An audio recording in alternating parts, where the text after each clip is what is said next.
Right? Okay. The views and opinions expressed within the video content found on the Indie Comics Network are those of the speakers and do not necessarily reflect the views or positions of the Indie Comics Network or Ragin 2 Promotion.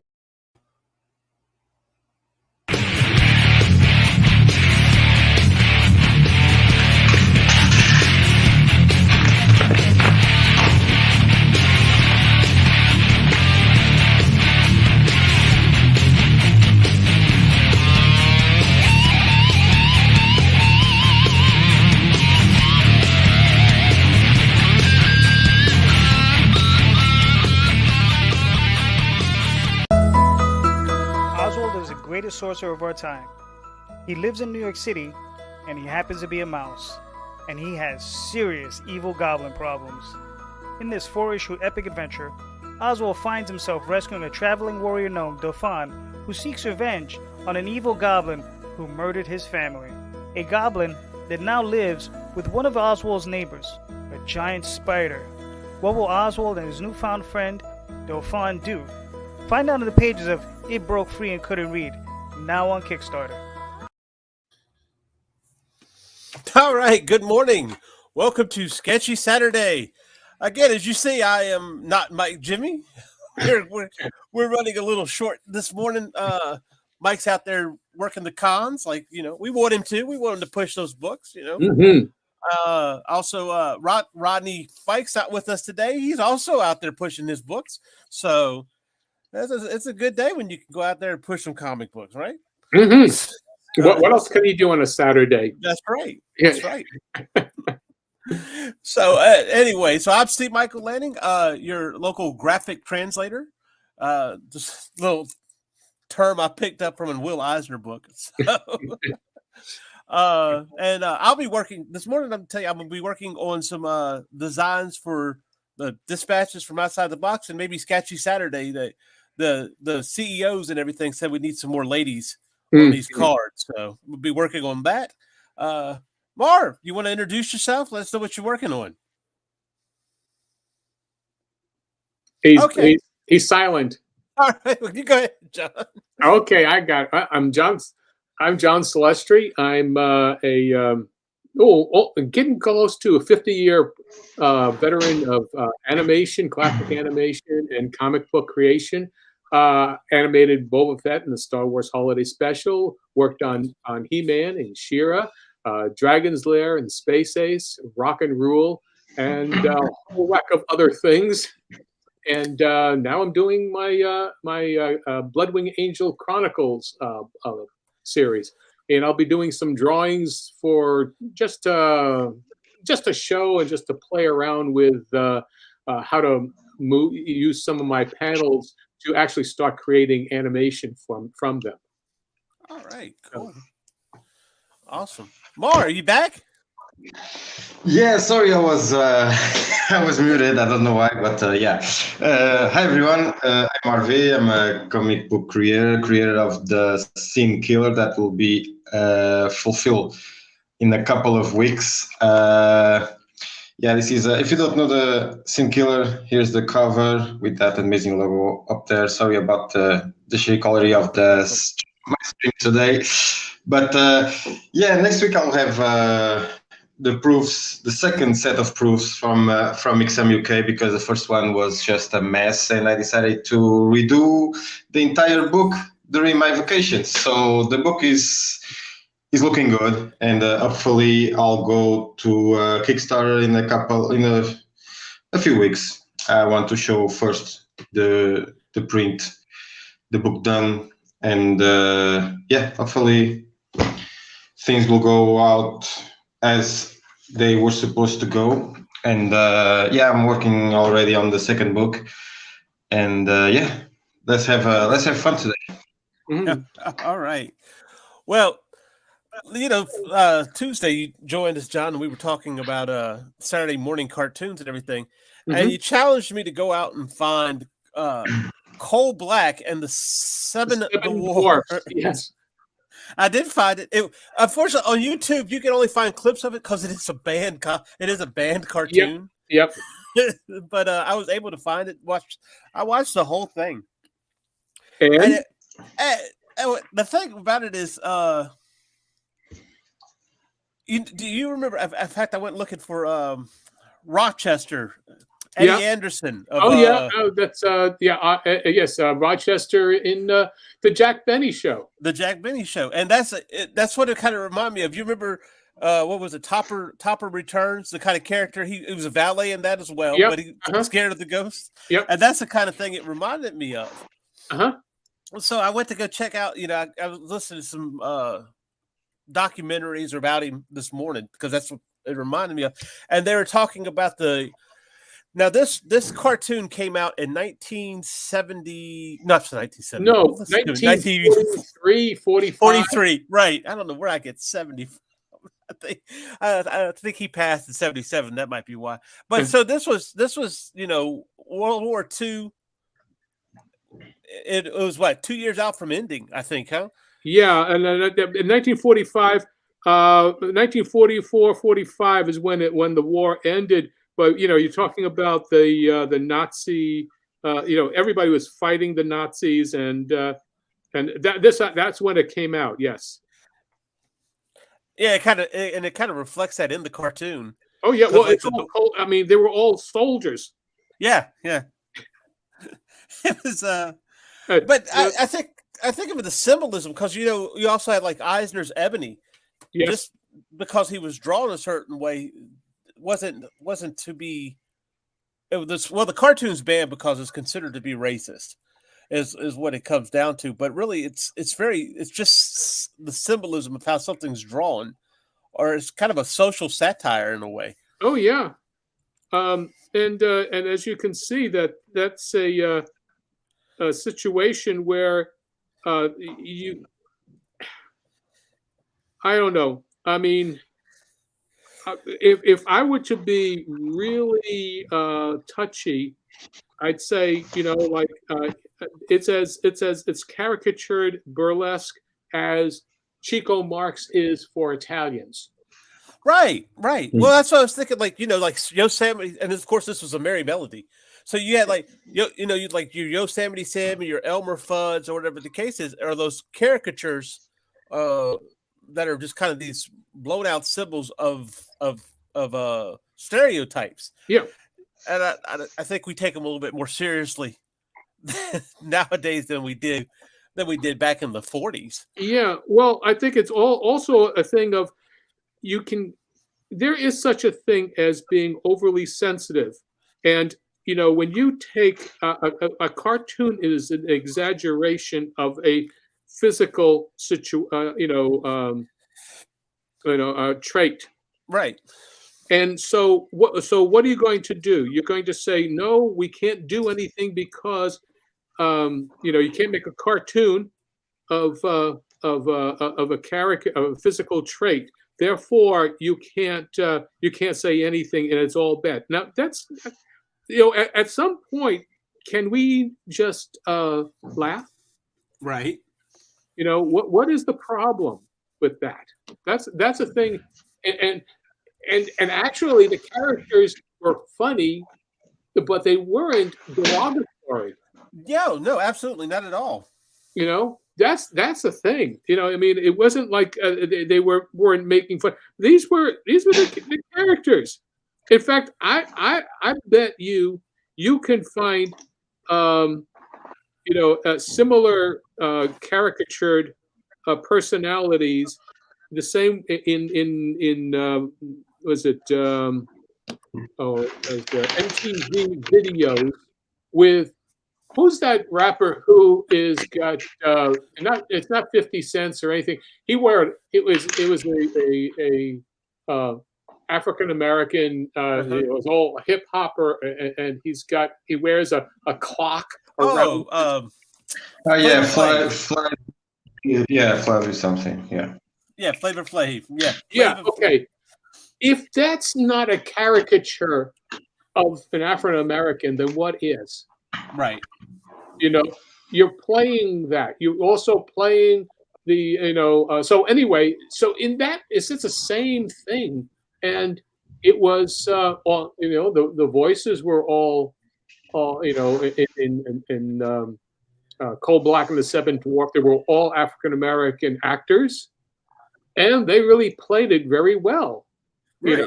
It's all comedic timing, and so okay, I don't know. There you go. Yeah, no, that's the thing, and I think, in all honesty, you if you look at your satires, for instance, I'll give you like "I'm gonna get you, sucker," or "Don't be a menace to South Central," and while drinking your juice in the hood.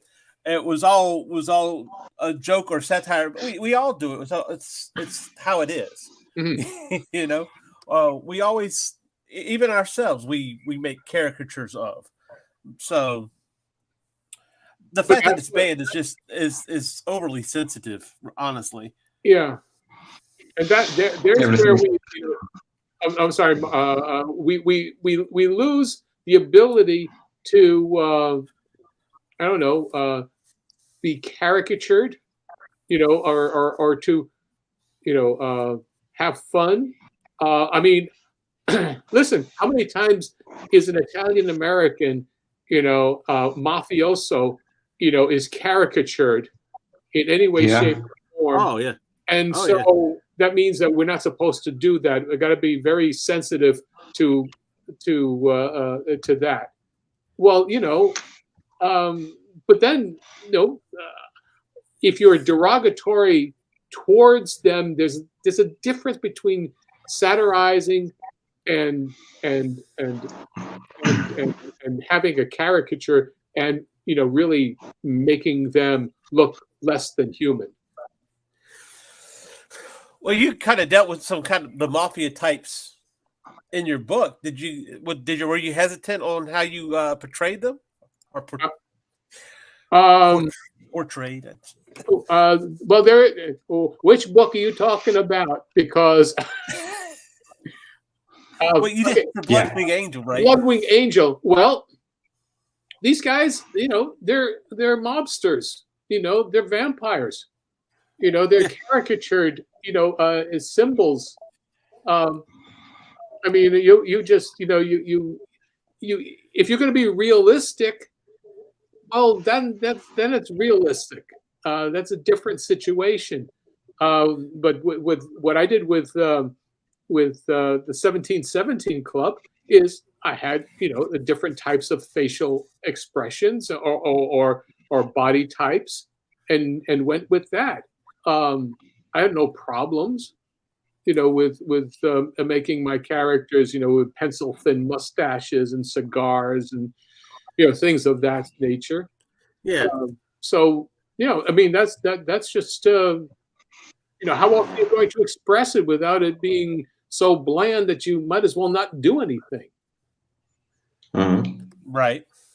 Oh yeah, absolutely. Yeah. So. But anyway, a mobster is a mobster, and and you're gonna play around with personalities, and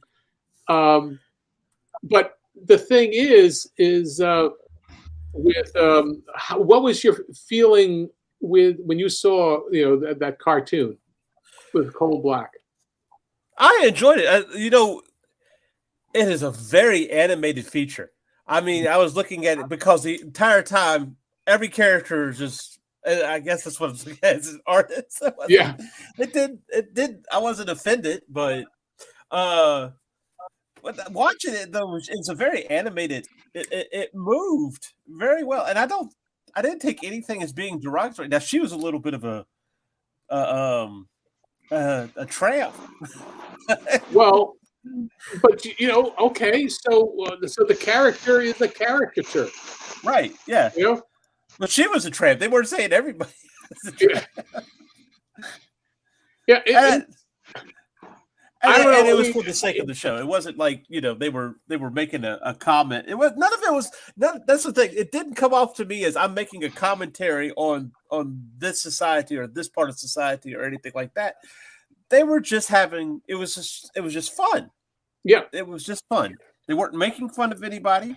When he rolls up on his wheels and all his wheels are actually like shoes. Yes. Wait, I thought that was pretty. His teeth were dice. That was. I've seen. Hey, listen, I have seen videos on MTV with the same exact shot. Yeah. Oh yeah. Well, like I said, like go back to "I'm Gonna Get You, Sucker." You have the pimp walking down the street, and he's got goldfish in his shoes. And like so, and he takes one step, and the thing shatters. So he's like limping with the goldfish flopping because it's so over the top, and it's taking one facet of something and exaggerating it. Not even to say that what the originality of it was ridiculous. It's just an observation. It's like just how silly we've become that we could do this or whatever the case is. And so and that was done inside of the culture, I guess, right, is a way of putting it. And I didn't see anything wrong with it, honestly. I know it's kind of a sensitive subject, but I think the sensitivity is it's probably somebody who petitioned to get that banned. I guarantee you wasn't somebody that it actually affected. Well, I've seen it with a lot of different animators who have, enjoyed, have watched that thing, and everybody has laughed at it. I mean, we're talking about, and not in the embarrassment kind of laughter. Yeah, it's hearty laughter. But anyway, and Clampett was one of the masters of the development of Bugs Bunny. Oh yeah, you can see it all over that too, for that matter. Huh. So no, it was like I said, I had to go find it. It was on. I think it was on WeVideo or not Vivo or something like that. Okay. Because YouTube would have like a clip of it. Yeah. But there is a disclaimer. There is definitely a disclaimer for some reason. And this is bad. This is it's be careful. Right.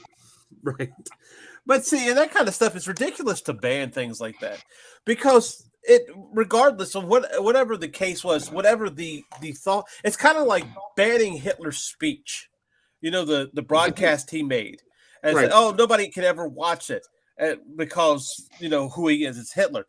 But the thing about it is, banning something like that hides history. Yes, and you never move forward. Now, I think that the people that are with those kind of problems about wanting to cancel everything, I don't believe, but looks like they don't even lived the 70s and 80s, because if you remember back then you have Family Ties, that is an amazing show, and you have those comedy shows, the stand-up comedies with Eddie Murphy. Those was hilarious, and he was mocking everybody from black people to gays to everybody, and looks like people forget about comedy and how fun comedy is, and comedy is about to make fun of ourselves and everybody else. And you have a lot of people who make fun of themselves, not only in movies and stand-up comedy, but also in comics. A lot of times, not making that kind of. I'm not talking about those racial jokes, stereotype jokes, but actual comedy. And people forget about the past, and they just focus about the correctness or how correctness should be today. But they are just making problems because creators can't create as they used to, because they have to think always about the repercussions of what is going to happen, right? If they say or do something, that's a huge problem today. Here in Portugal, we don't have that yet, but you can see a little bit here and a little bit there that some people try to woke things here in Portugal, but nothing like in the United States. And in the United States, looks like it's becoming a communist country. For what I'm seeing from here, you know. Well, regardless, it's all about respecting. You want to respect people, but sometimes, just yeah. There's not about. I mean, we're not talking about disrespecting people. Yeah. We're just talking about, talking to, having to making some fun.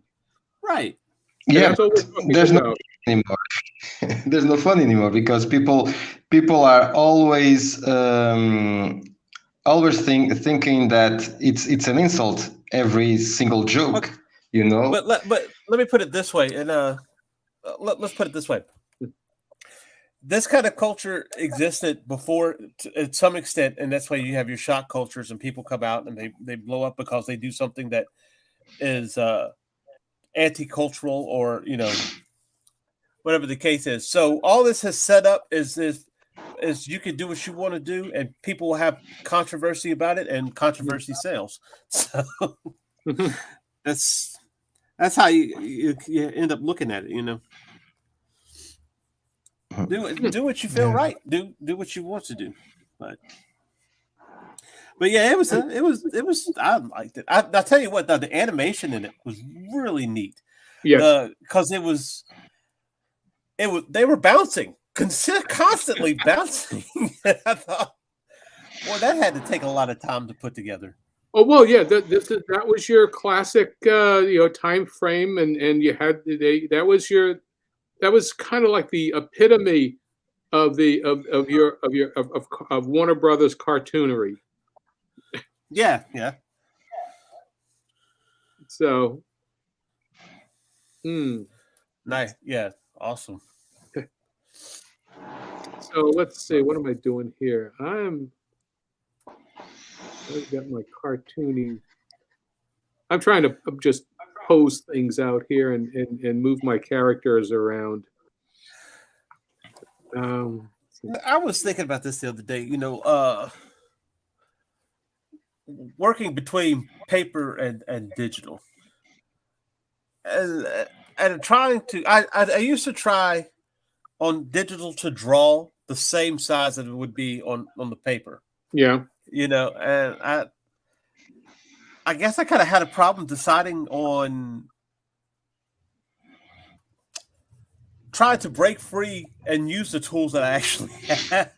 Yeah. Like, because a pencil on the paper, it can be restrictive. But there's so many out there that don't feel like drawing digitally is viable. Or I think the stigma's kind of going away, but well, I'm doing. You use the tools that you feel comfortable with. Yeah. So, well, go ahead.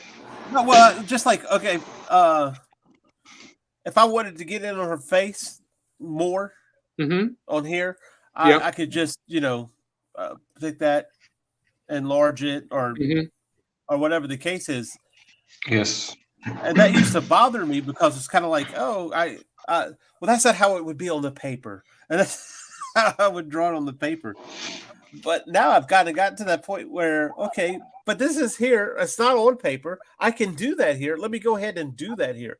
And just trying to train myself into thinking of using this tool versus the traditional tools. Well, we, having the ability to enlarge your drawing. I mean, I used to have to Xerox the drawings up, to be able to do some things, and that's it's quite problematic, but still. It's a tool, being able to work with that. There's nothing wrong with brand new tools. Yeah. And there's the Right. time. You save a lot of time, and you save a lot of ink, basically, because sorry, you have to pay for your inks, and I'm way more faster. I used to be a purist back in the day before I even tried to do anything on a tablet.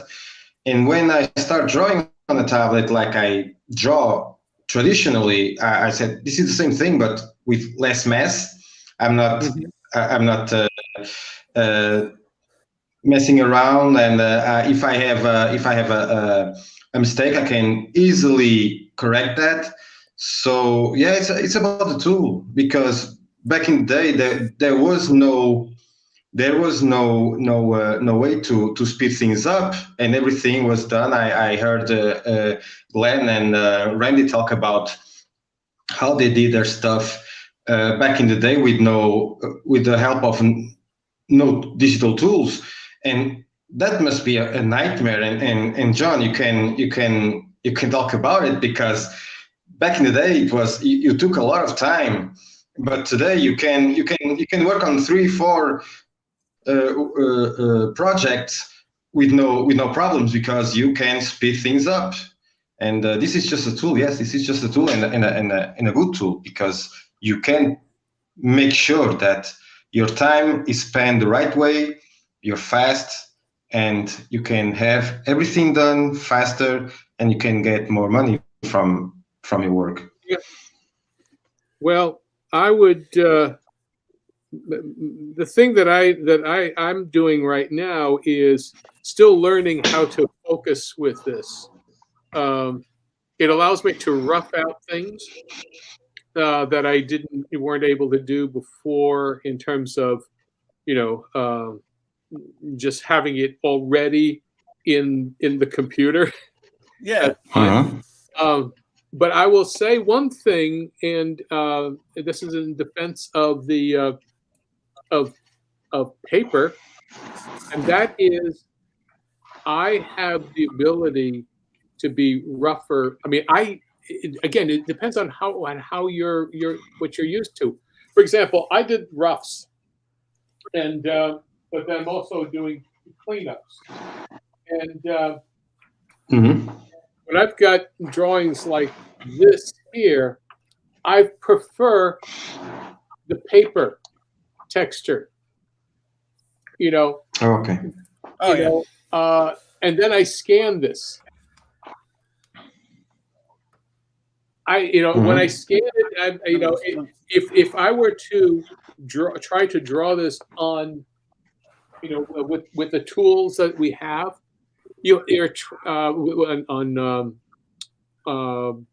on digital tools, to get the roughness of line, you have to then set your pen to pen to a certain calibration, and then you have to say, well, I want the texture of the paper to be such and such.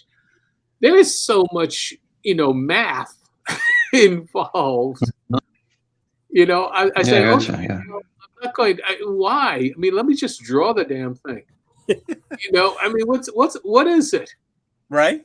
And Look, so, good. Let me get in here. We have a special guest today. Oh, there you go. Hey, Russ, why don't you go ahead and introduce yourself? Tell us what you're working on. Hi there. Yeah. Hey. Right, currently, at the moment, this is Only Death Can Save Us. I have a new publishing deal, and so I'm creating a unique cover, exclusive cover for that publisher. Awesome. So that obviously, Cool. all my backers have got something that's unique. They have something special. Great. But now that it's going out into the larger market, I do something slightly different, and it gives people the opportunity, if they want to, they can be, like collect the whole thing, or just new customers don't get those special things that my backers got. My phone's going off.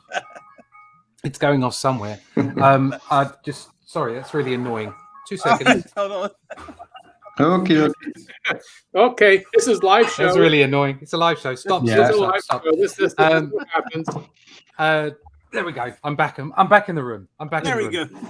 So that's what I'm doing today. In between drawing or inking up a Batman strip, and I've just finished off Doctor Who magazine for my run on that. I'm kind of back in the room as far as Only Death Can Save Us is concerned. Right. So that's what I'm doing today.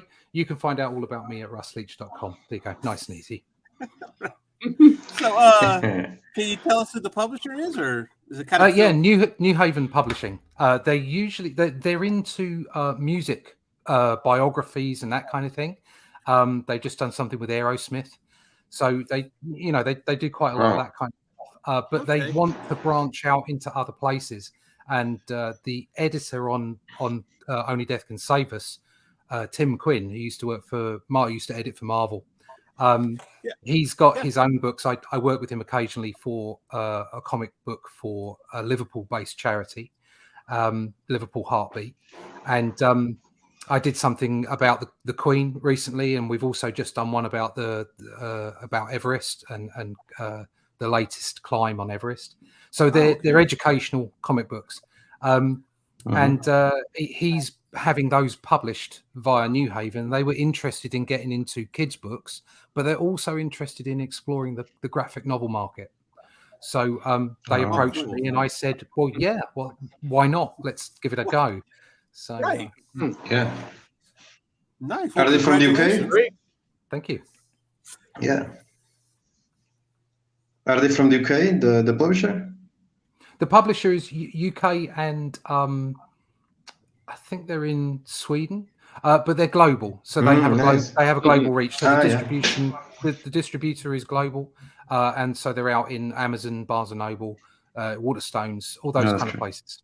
So they're not in comic book shops, but then how many comic book shops are there? I love comic book shops, but there's not as many as Amazon can reach. So Oh no, right? Yeah. So absolutely. So that's cool. Yeah, we were just kind of talking about, I guess maybe in a way adjusting to the tools we have. Yeah. Because I was saying, one thing that I did for digital, I tried to when I was starting to draw on digital. Mm-hmm. Was I would try to keep it the same size that it would be on the paper, but now I'm kind of like, well, you know what? I could size this up and I could size it down and everything. Why don't I just go ahead and utilize that? Why am I stuck in that confines? I think as far as sizing is concerned, it can be very difficult. You can lose yourself if you go too small. The great thing about 1.5 up, which is the traditional sizes for comic books, at least, is that you didn't end up doing so much detail that it was difficult to print. Okay, and that kind of underpinned a lot of the styles that came out of the comic book medium. You obviously have outliers on that. Earlier work, I think, was done at 2 up. And I think some artists, such as Brian Bolland, did do a lot of high-end, large material. So there is that. You're always going to get those people that are slightly different and produce incredibly crazy work. But to get stuff done in a good period of time, get stuff done on schedule, and also not to have too many worries about how detailed you go as far as the print is concerned, because you've got to remember back in the day, newsprint, you couldn't be too detailed because it would just go blurry. So you do have to concern yourself with how far you go in. So, for instance, I work at, I'm currently working, because Panini want me to, on Batman at 375 DPI on an A4 page. So A4 is just a little bit bigger than a standard US comic book. It's 210 by 297 rather than 170 or 168 by 26 260. So it's just that little bit bigger. A lot of numbers. That's all in millimeters. Sorry, it's not in inches. But it's just that little bit bigger. It's magazine size. Right. And so I tend to work at that size in pencil. And I can drill in. So if I go into if I want to get some detail that you might pick out finely in the real world, you might pick it out finely with a very sharpened tip of a pencil or a very thin pen. I might go into something along those lines of somewhere around 70% of the size of the actual file visually. But 50% of the actual file visually is almost what you work at 1-to-1 if you were working 1.5 times up in the real world. Mhm. So I get to, so exactly like you're saying, I'm using the tools appropriately, but you can get easily lost in the, I want to put this detail in, and you go right the way down into 100% of a 375 DPI file, and you find that actually when you print that out, it's too small. You can't see the detail anyway. So, Yeah. there are those things that you have to bear in mind. I've got, I can actually show you an example here. I've got a Batman page here. Hold on. Yeah, show it. Projects Batman issue 5. It's just, this is the one that's sitting out on my page now. So as you can see, something else that I've used, so there's the blue line on this. Something else that I've used is the tools at my disposal. So the charity extravaganza, I've not done that by hand. I've got that digitally. Oh yeah. And a couple of the places where I really want to hit the white out and the circle of the moon as well. Mhm. So I mean, you would use a circle template, or you would use a compass. So instead of using that, I've just used the computer before I print it out. Mhm. So you can see that if I take the blue line off, you can see the pencils as well. So you Mhm. can see I've got a fairly realistic pencil working on that, and Yeah. it looks like pencils. And then it gets. What I'll do is I'll blow my camera up a little bit. Hold on. And then what happens is I ink it. Mhm. Oh yeah. Okay. So that's done traditionally. That's done with ink with a brush. Cool. So it's exactly as you were suggesting when I turned up. Is that it really is all about using the tools at your disposal to get the job out the door. Mhm. And there are no wrong tools, whatever it takes to get a job done, including on occasion the occasional trace or the occasional swipe of a photograph or 3D modeling, anything that works for you. Don't be too precious about it. If you're working professionally, constantly trying to get these jobs out, you've got to do whatever you can do to make a job work. And it was Neil Adams that said, any professional artist who says they haven't traced is lying. Mhm. Okay, but that doesn't mean you swipe other people's art. I have to say that's where I do draw the line there, literally. Oh yeah. Well, Yeah. even with that, but tools are tools, make the job Right. work. So, well, even with that, he was talking about his friend who's been known for doing that. It was on his Patreon. He was talking about, he was showing, because you can't just put you can't just put a piece of paper on a photograph and trace it. No, that doesn't work. No. It doesn't work. No. And it doesn't work, especially for sequential art as a medium and as an art form. Oh no. So it's okay to go and find those anatomical examples, and even in some cases to use them broadly as a traceable-ish item. Okay, as in you know that you've got those proportions correct, but you can't do that all the time, because if you were to do that all the time, your storytelling wouldn't be coming from internally. It would only be coming from the examples that you set up to use. Right. So you must be able to manage three-dimensionally in your mind the scenarios and the scenes that you have for the story, how to push the story forward, where to put your viewpoint, i.e. the camera for the reader, and be able to produce real-world items and imaginary items and anatomy in such a way that it moves the story forward and gives you the story beats that you require. And if you're constantly looking to trace something, or if you're constantly looking for examples of how to do it rather than generating it internally, your storytelling will suffer. Yeah. Oh yeah. Yeah.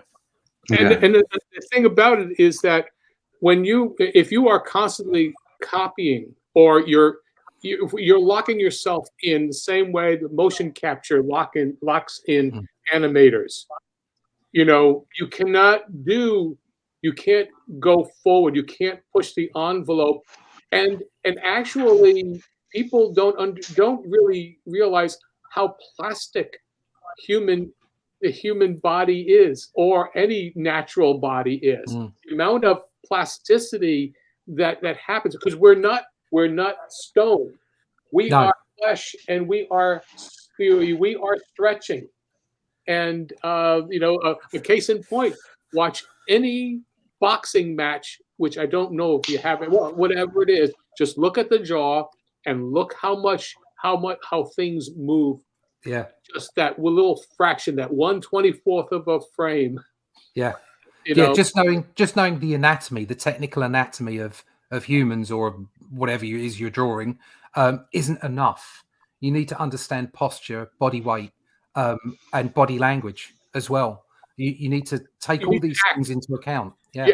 The classic thing is to study pantomime, not in Marcel Marceau, but it's in actually watch. There's a sweet spot in motion pictures where they're making the transition from of silent to sound, and you could see how much body language is being thrown in the simplest scene, just the dialogue. Yeah, because they're so used to that.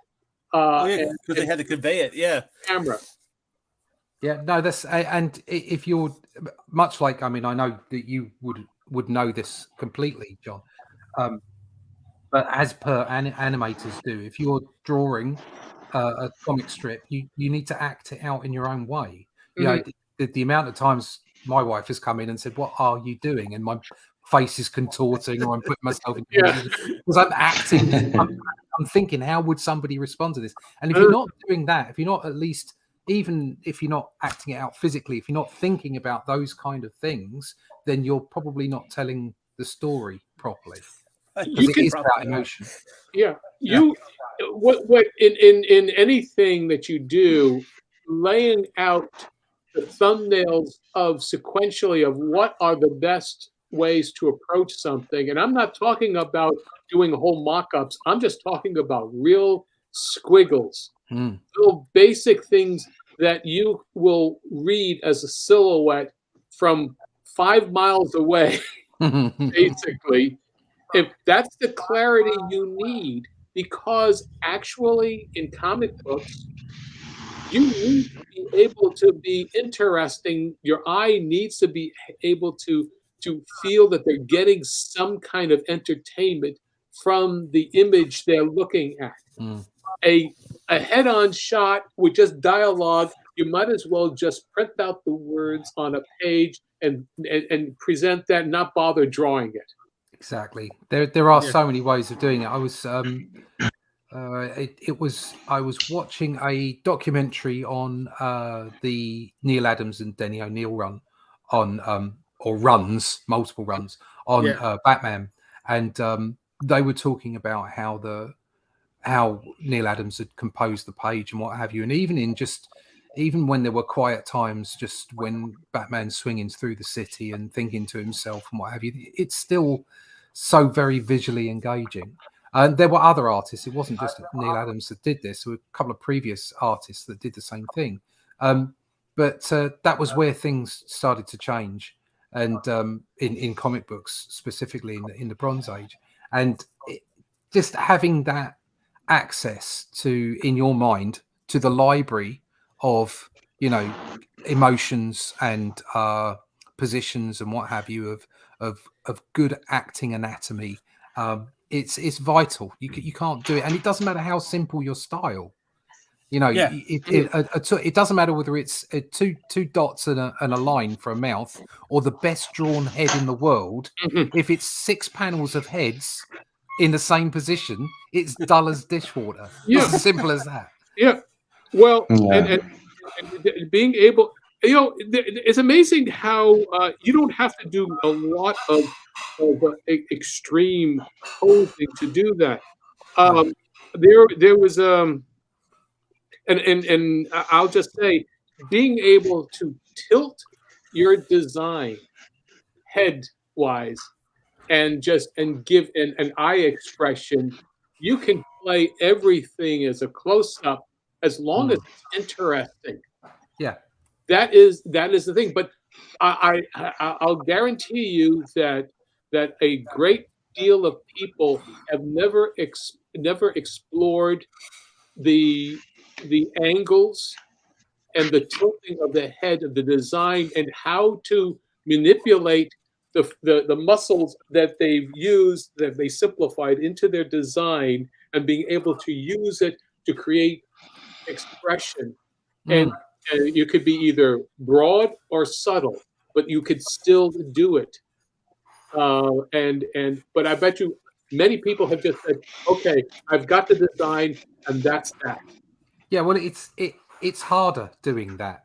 Yeah, that's the bottom line. Yeah, how dare you? It's harder to do that, and that's why some people just won't do it. And you have to push yourself. You have to push your art, your storytelling ability.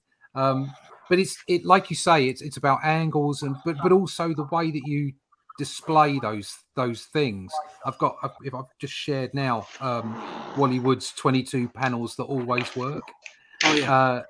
And so once you add into exactly what John's talking about, that ability to are you going to be able to put that up? See. Oh yeah. Sorry. Yeah. Once you've been able to start, thank you, Sue, to be able to get your head around and your skill set around anatomy and about how to show it in different angles and from different perspectives, you've also got to consider how to make the page engaging as far as your framing of each panel and things like this, which is very simple.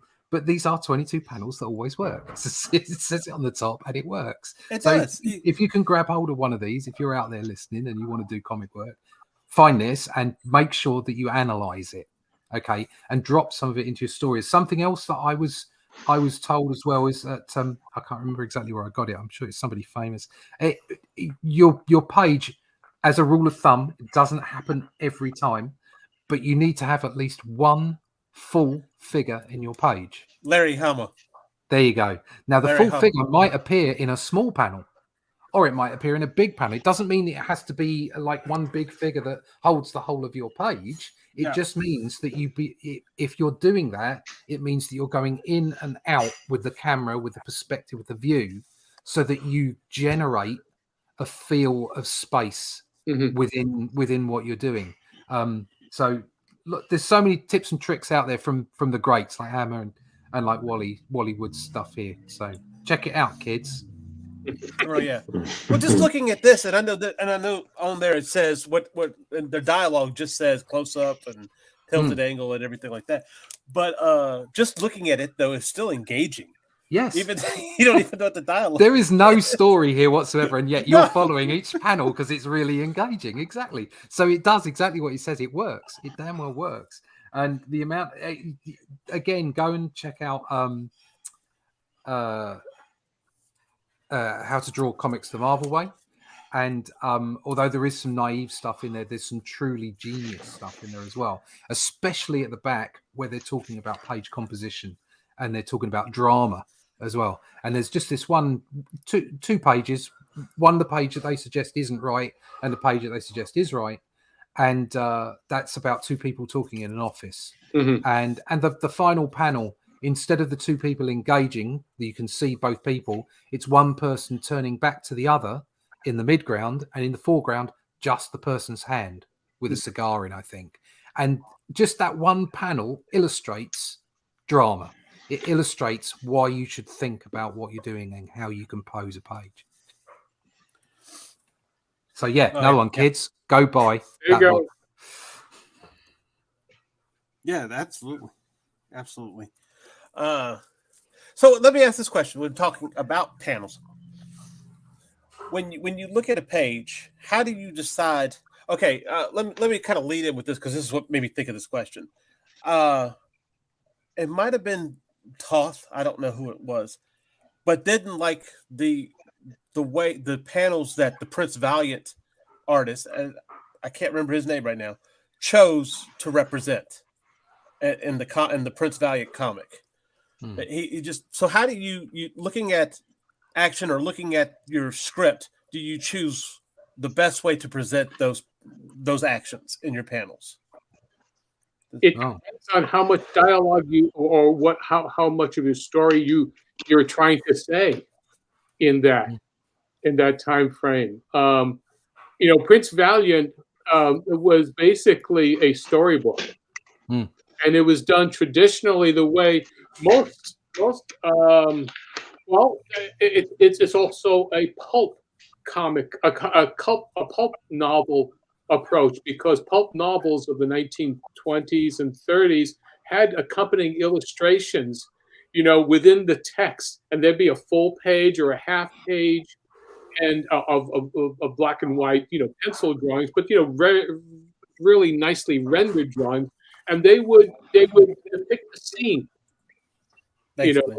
There you go, Hal Foster, and you would have that aspect of it, and it would encompass a lot going on. It wasn't, it would have, so that's what Hal Foster's approach was, Yeah. So, yeah, but if you're doing Dick Tracy, or you're Terry and the Pirates, or you're doing or any of the action adventure stuff, you would show a lot of running around within the panels, because that's what you were doing. You used more panels than Hal Foster did. Oh yeah. I think it also depends on. I mean, you're looking at those specific choices. It does depend on your writer, your editorial. So, for instance, when I was doing Doctor Who Adventures, they also did a prose story, which we had some incidental illustrations for. So there'd be like a quarter page, a half page banner, and a whole page. And that was just the area. So sometimes we'd go like 2 half pages across the spread and that kind of thing. And they would have the editor would say, I quite like this part of the story, or this part seems exciting. And you'd also examine the story yourself. And sometimes you'd say, no, I think this part of the story would make more sense as an illustration. And the editor would go with it. He doesn't mind as long as it looks good and punctuates the story well, which is slightly different, as John was saying, because that's a storybook thing. It's slightly different than what you pick out for producing your panels within a comic book script. That's a different way of looking at it. And also, again, it depends on the writer and the editorial staff and how they're presenting the script to you. So if you've got the Stan Lee method, whereby they just say, this is what happens on a page, where you go, then you've got more control over the narrative of it, but you also have more responsibility to make it work. Or you could be given, no, this is what happens in each panel. And then out of those panels, then you have to decide, exactly as John was saying, it also depends on how much text, how much dialogue is going on within that panel as to who you put on what side, wherever possible. It's not always possible, especially if there's multiple bubbles from multiple people in the same panel. And then whereabouts within, much like we were talking about earlier about where in the environment, where in the 3D environment, the scene that they are, and how to pick out the angles to make it look interesting and drive the story forward. So there's so many things that go through your head that you don't actually analyze at the time. Yeah, you simply read through it and think, right, this is going to work, this isn't going to work, and then it's down to editorial to say, no, you're right or wrong. So I would say that for those who are creating their own comics, okay, and I'm talking about you're the editor, you're the writer, right, okay. That's a slightly different ball game, though, isn't it? Well, it is, but actually, when you're looking at a script, and you're being handed a script. Okay, when we would do a half-hour TV special for animation.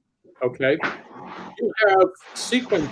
You read the script and you say, okay, what are the story beats? And you do one rough of what the story beat is, and that sort of encompasses that particular section. So that is your major storytelling point. Now, how do you then break that up in such a way to make that image, more developed and entertaining.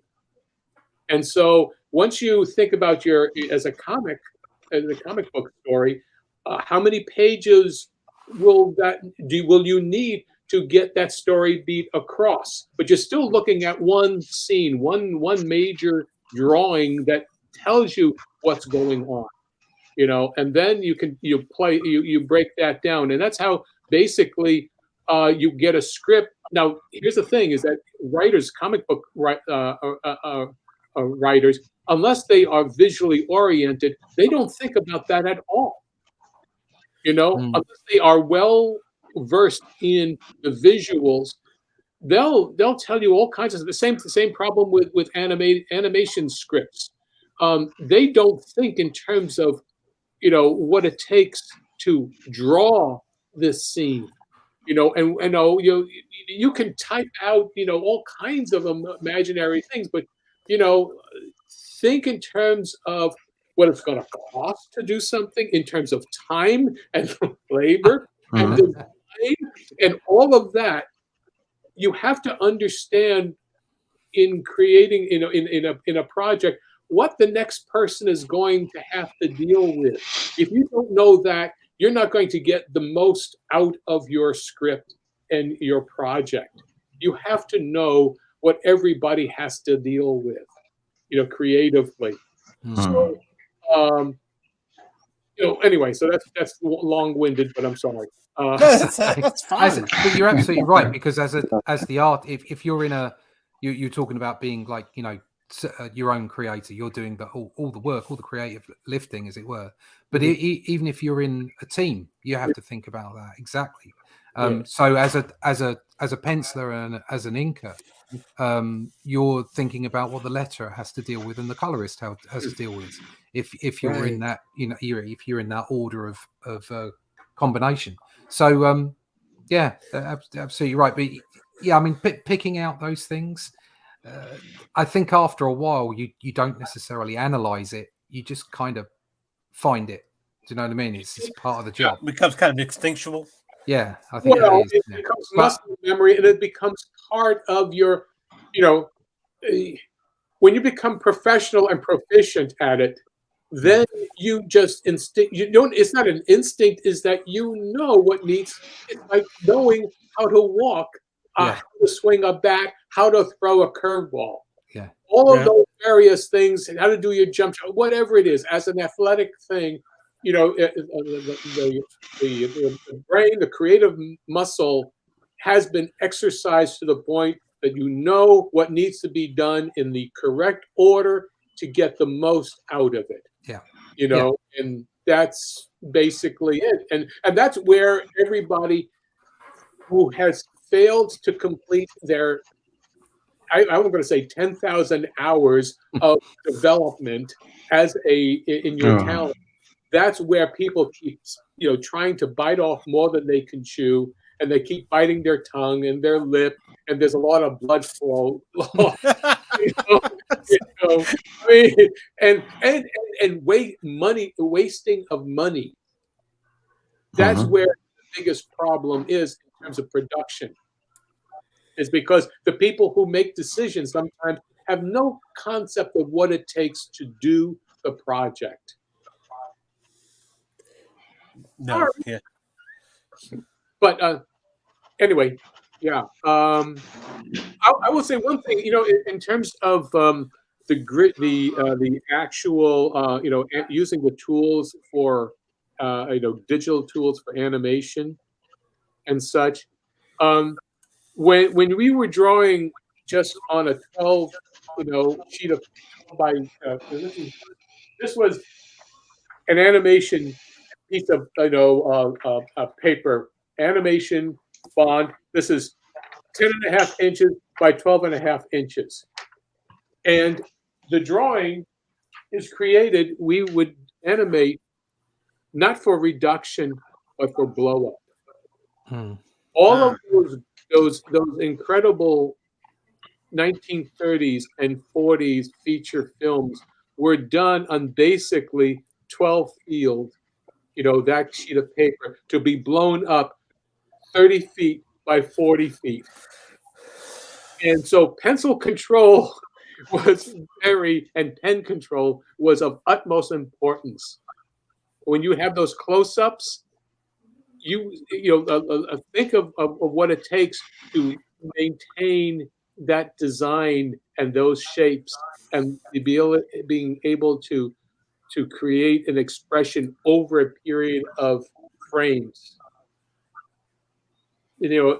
That kind of control is very now. The digitally, you can do all that because you can blow it up as much as you possibly wanted. But sometimes you were drawing very small faces on those sheets of paper, and yet they still were red on the screen. So make use of the tools, but you don't really need to have them to do the job. But use the tools, don't let the tools use you. Yeah, that's good. That happens. That happens more often than you might think. Yeah. I especially saw it. I mean, when I was before my current career, I had a career in production and design and advertising. I used to art direct, and back in the day before Macintoshes, that's how far back, before Macintoshes started getting used for design and production and layout,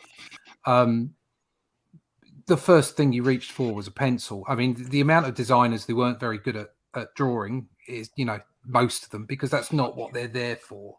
They're there to solve problems and to create other problems. Other problems. Create attractive. Let's be kind and say they're there to create attractive solutions. And so that's what design was all about. But as we moved into the digital age, as we moved into using Macintoshes for laying out brochures and marketing and advertising and what have you, point of sale, we found that more designers would go straight to the screen. Okay. And they'd miss out the whole thing about getting a pad and a pencil out and sketching out and thinking about what they were doing. And because it was also new, I think, as well, it was very attractive to just jump straight on a computer and go straight to Photoshop. But that really, you've really got to hold yourself back and say, right, forget about the clean lines of Clip Studio, forget about the clever stuff you can do in Photoshop and what have you. Think about what you're going to do first. Don't just rush in. And I know that sounds like really sort of very straightforward and basic thing to say, but it does happen. People get so involved in the finish of something that they miss out the basic steps. And that exactly like that's my problem now. Once it gets blown up onto the big screen, or once it gets published or whatever, those lost steps, those missteps, they're very, very obvious. I lost a lot of my method when I started doing it digital. I stopped sketching. Basically, I stopped using pen and paper. So yeah, I can relate to that. Yeah, I mean, I had to hit the ground running because I had no choice but to earn some money. So when I came into comics in 2010 and started doing indie stuff and what have you, I thought I had a fair amount of experience in publishing, design, but production. I wasn't ready for what I was going to face in comics. It was a very different industry, and I just I did not realize that. As much as I'd loved comics for so long, I didn't realize just what a different industry it was. And it took me a while to get to grips with that. And I've never been particularly confident with inks. I've always been a penciler, not an inker. Yeah, I can feel that. Yeah. So it led me to working almost exclusively digitally because everything was going that way anyway. And I did my first book. I only can say this one digitally. I did all the Doctor Who Adventures stuff digitally, for instance.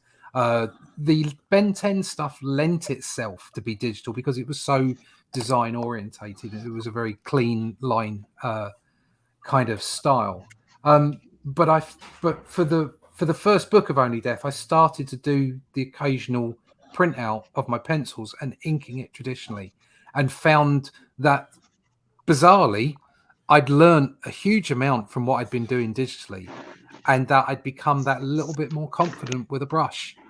So I started doing it exclusively, and now I'm pretty much exclusively penciling on it digitally and then inking it manually, traditionally, and loving it. I'm thoroughly enjoying myself getting a brush out. That's what I plan on. Yeah, sorry not to interrupt, but yeah, when you said that, it was kind of like a light bulb, because since I'm able to do this digitally, I'm able to actually, that the hand motion. Mm. It takes a long time to get away from this and to actually get to that. Yeah. But because of digitally, I'm able to see the weight of the line that I need to apply and things like that. If anything, it's been a teaching tool. It certainly taught me. I mean, like I was saying, I'm almost exclusively a penciler, not an inker, and I've found the digital process to really teach me how to lay my lines down, not from the physical perspective of the interaction you get with the brush and the paper, but just from the choices that you make and where to put them. And I found myself gaining an idea about what I should be doing, so that when I took the dive and went, right, okay, I'm going to try this for real, I'm actually going to get a brush out, that I had that much more intuition as to what I needed to do than prior to that period of time. So like you say, which brings us full circle, use the tools that are available and use them well, as long as the job gets done. Right. In animation, it used to be that you would do a line drawing, you would do a rough drawing, and then you do a cleanup, and then it would be inked, hand inked. Then what happened is, once Xerox was used, then the inker was on, it really was replaced, and the cleanup was then used as the final drawing. So those of us, I mean, I guess I'm one of the last of the generation that was that learned through the apprenticeship method, which is, you're on the job and you're learning how to do cleanup as an assistant. And so therefore my pencils were always, I always learned to take the animator's roughs, then redraw them on a separate sheet of paper in blue, and buff that down, and then do a clean line on top of that. So basically, that is the learning curve for inking. And so to me, it was, having that, I knew how my hand worked on paper and what that works. And even now, there is there's not enough of a 1-to-1 a ratio of just seeing the line appear, and it's always a delay, and that irks me to no end to do a cleanup on that. So therefore, if I do a clean draw, if I do a cleanup, I know that line is going to be inaccurate. And so I only use it for those things that don't need to be that accurate, because when you finally see it on the page, it'll be so tiny that no one will see it. Yeah. It won't make any difference, but also allows me to be able to draw more detailed, and not have to worry about the thickness of the pencil line that I would have on a piece of paper. I mean, even though I'll use a sharp point, there's only so much that you will happen when you scan it and put it there. Just the way things work electronically, So, doing I only use this pencil here and such on the screen for something that is really small, and I would have a problem blowing it up and such. But I was used to doing drawing. Yeah, here you go. All right. Let me get to this here. Layers. Yes, there it is. Okay. Let me just go through this here. Okay, here. That's what I was just going from this drawing here to that drawing. there. Mm. Okay. And so what I've done is, Mhm. and so let me just start here. So we have that. We have that. Okay. Then that.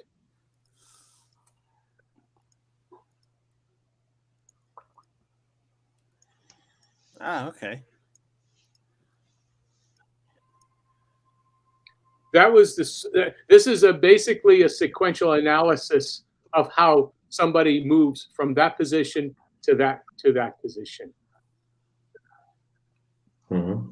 And that's purely an analysis of body shifting, weight. What are your balance points? How do you move legs around? This is an analysis. I mean, it's not supposed to be realistic, but it's supposed to be, Convincing. Believable. Yeah. Yeah. There you go. Can you That's show that exactly again, what. John? Please, can you show that again? Wait, I say again. He wants to see it again. Can you show that again, please? Okay, let me just. We'll go to that. We'll go. Okay, that's the first position. There.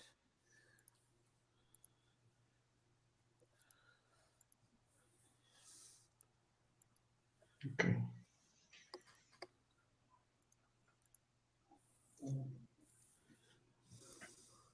So you're making the rubs, and then you complete with with other drawings between those takes, right?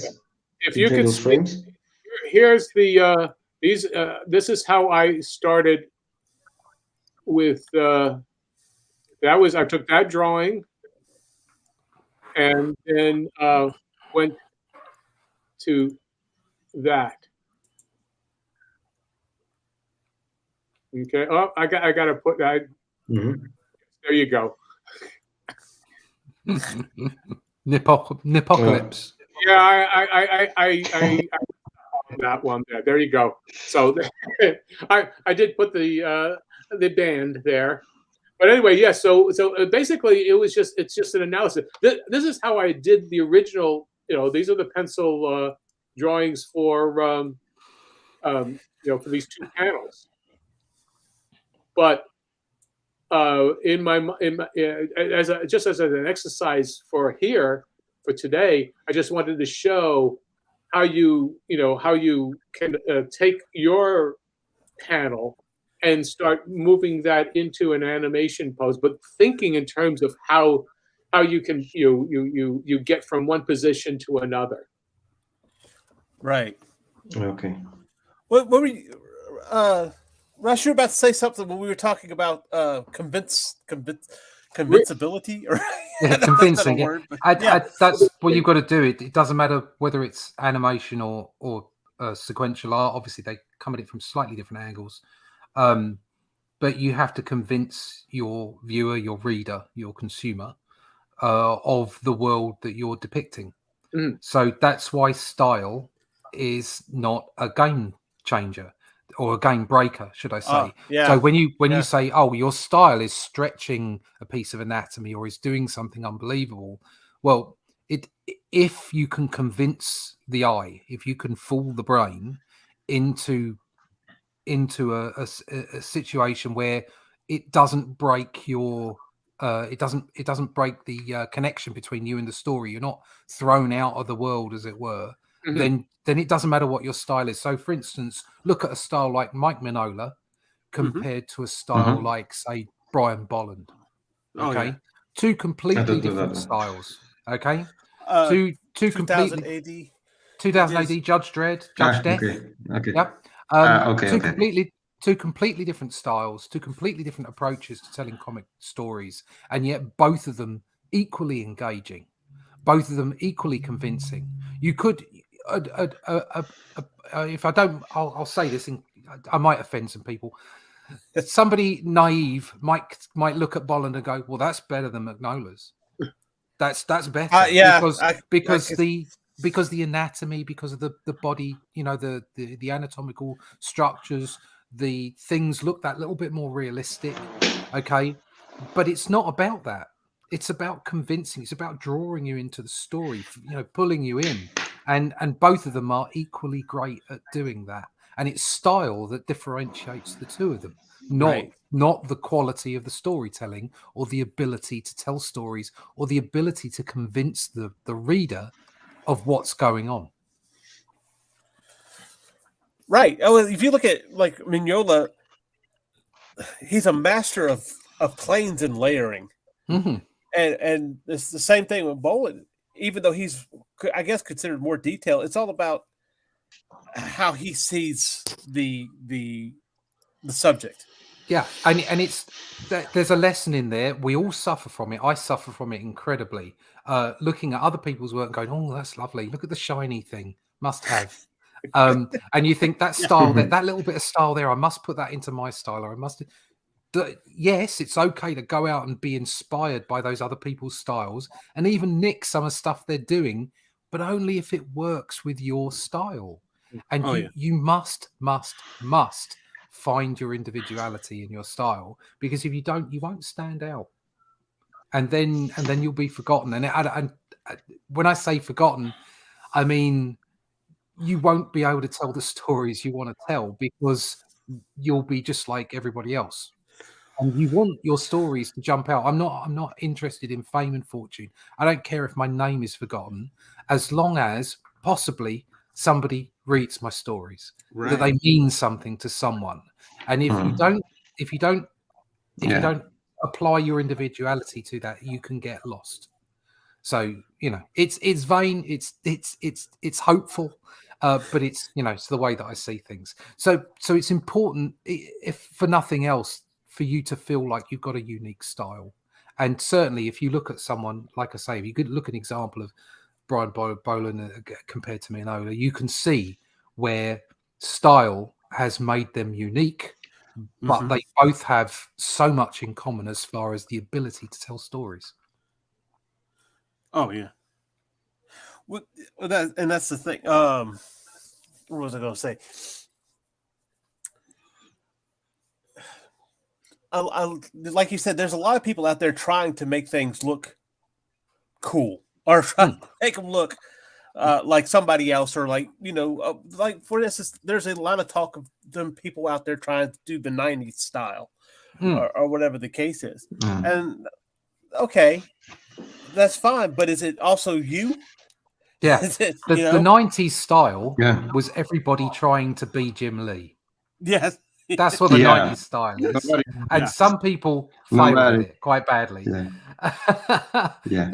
not all Nobody really remembers. I love a lot. My favorite Jim Lee is the X-Men '90s Jim Lee. I love that Jim Lee. Okay, he is now, Jim Lee is a fantastic artist, and the stuff that he does now, for my liking, is just a little bit too stiff. It's Jim Lee. It's Jim Lee being Jim Lee. Do you know what I mean? It's Jim. Only Jim Lee can be Jim Lee. And it's just, I don't know. I feel like there's a little bit more life to the stuff he did back in the '90s. However, saying that, the amount of people that try and copy that, and me included, I tried to do that back in the day when I was naive about trying to find my way in my own style. The amount of people that tried to do it and just didn't get it quite right, because only Jim Lee can be Jim Lee, and there's a lesson in that. Okay, only John Buscema can be John Buscema, only Brian Boland can be Brian Boland. You can see when people are aping them. You can see when people are copying them to such a degree that they desperately want to be them. Okay, and it doesn't help your art, because you're not letting you out. I know that sounds a bit sort of cliche and a bit airy fairy, but it's true. You've got to let it out, and it's a never ending. It is a never ending cycle. My style has definitely changed over the past 10 years that I've been heavily engaged in it, and it will continue to change. I have no doubt. I pick up books all the time. I picked up the Batman Earth 1. Is it Gary Frank on that? And I think it's Gary Frank. Whatever, the artwork in those books is stunning, just brilliant. And actually, it reminded me a little bit of Boland in some ways.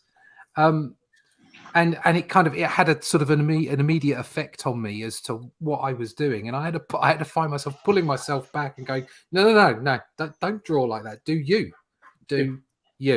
okay, and do the things that have inspired you first, and the things that come afterwards, just bear them in mind. And if you want to filter them into your style, that's fine, but don't filter them in just because they're current, just because it's what people want.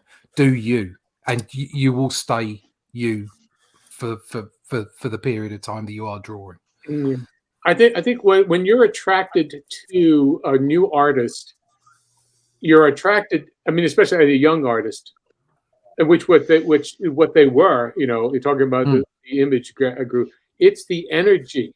Yes. Yeah. Raw energy, and raw energy wins over a really polished look.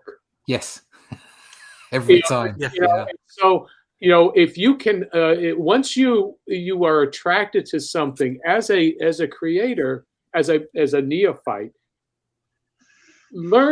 try to analyze and say, what is it, and pinpoint what is it about them, about the energy you enjoy.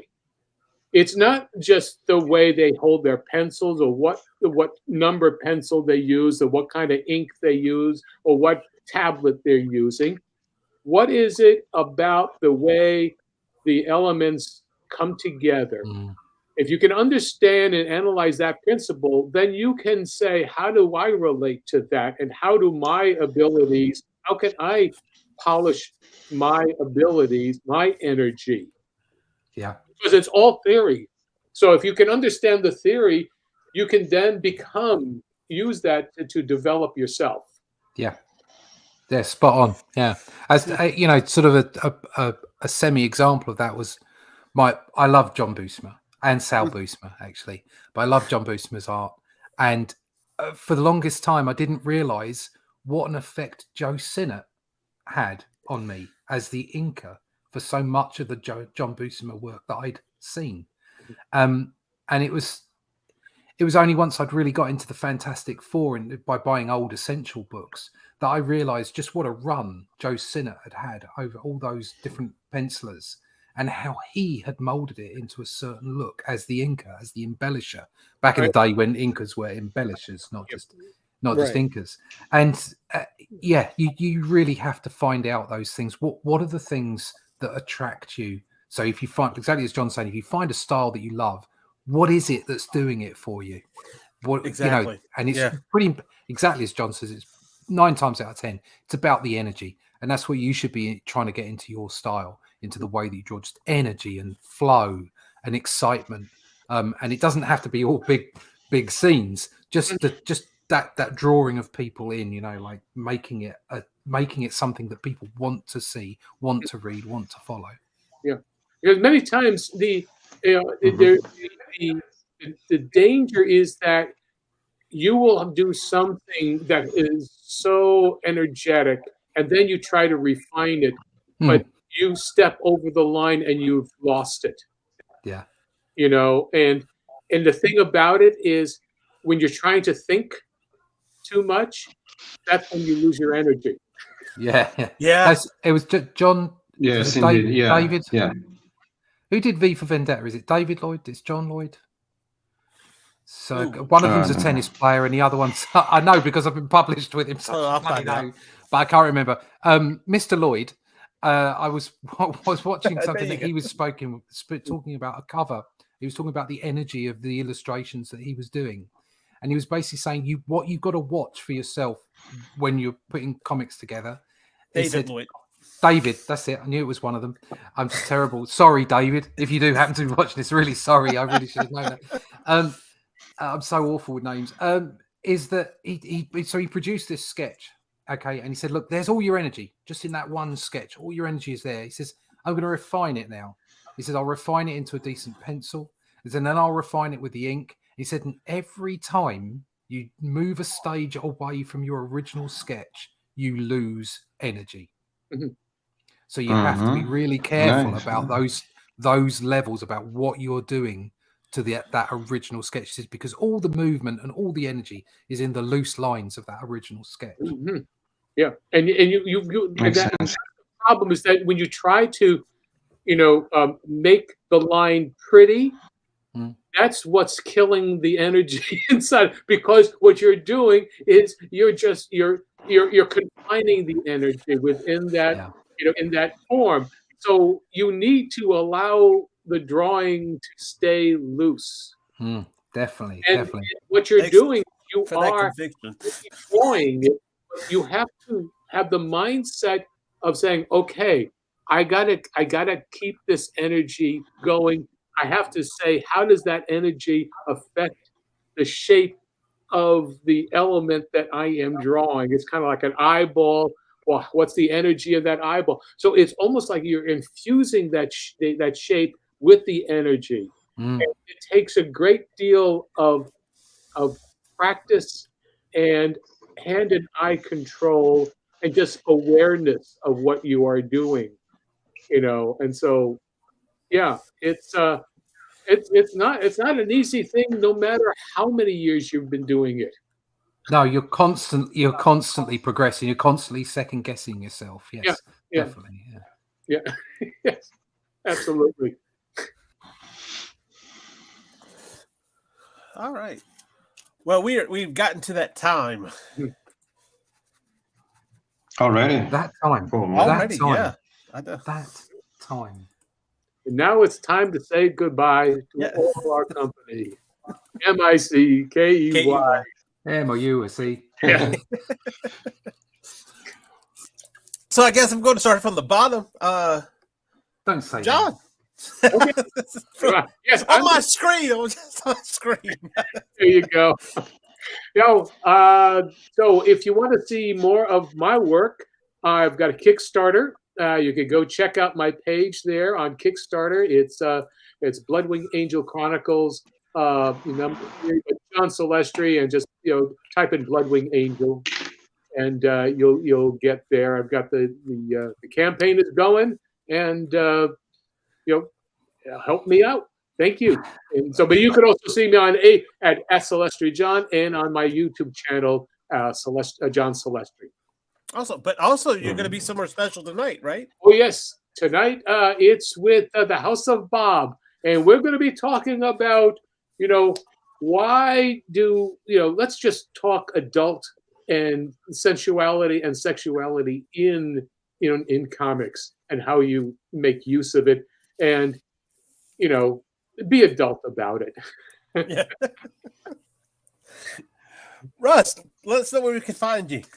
I put up a different image, seeing as I hadn't done any drawing through this whole thing. Oh no, that's fine. That's fine. It's an image from my current book. You can find me at russleach.com.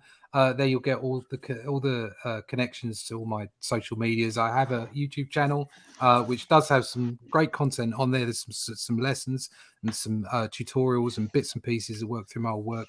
I don't have any current stuff because I'm just working mad at the moment. So, but you can find me at russleach.com. You can find connections to books that there will be on Amazon, stuff from Marcosia like Indifference Engine, and some horror stuff like Terminus at Fenton's Green. You can also get hold of my book, Only Death Can Save Us. You can get hold of the original and book 2 over at Indiegogo. Again, the connections are all there on the website or the mini site, onlydeathcansaveus.com. And you can find me in the UK and in Europe in Batman Magazine every other month. So there you go, russleach.com. Awesome. MarV, you there, right? Nice. Hey, yeah, I'm here, yeah. So yeah, you can find me on Instagram and Facebook, MarV Scene Killer. I'll be finishing this piece to send to the United States this weekend, and I'll continue working on my next chapter, Michael Hunter of Men, and hopefully in 2 weeks I'll be making the print run of Gabriel Reaper of Souls. So see you next week, and thank you for having me once more. All right, awesome. Of course, I'm C. Michael Lanning. You can find me at Linktree, Linktree / C. Michael Lanning. That's got my links all the way to Facebook, Twitter, and even my portfolio. And of course, right here on the Indie Comics Network, Tuesday nights at 8 p.m. Eastern on Dispatches from Outside the Box. This week, we're talking about clowns, from silly to terrifying. So come check that out and leave a comment. All right. Bye. Bye-bye.